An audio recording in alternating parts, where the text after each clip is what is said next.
ok, možda sam ja laik, možda ja nemam pojma, ali evo neka mi objasni makar neki IT stručnjak, čemu toliko pompezna vest u jutarnjem programu da je na železničkoj stanici u Beogradu uveden wireless? Mislim, živimo prvo u 21. veku, živimo u zemlji iz koje je čovek bez kojeg wirelessa ne bi ni bilo, naravno mislim na Teslu.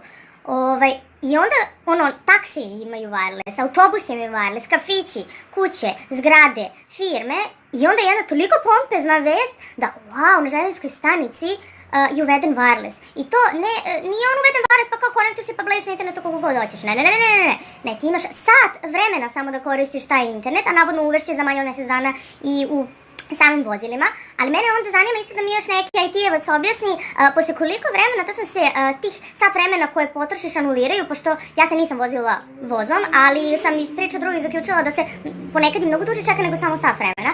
Nek mi neko objasni onda posle koliko vremena se da zapravo poništi tih sat vremena ti opet možeš da koristiš wireless.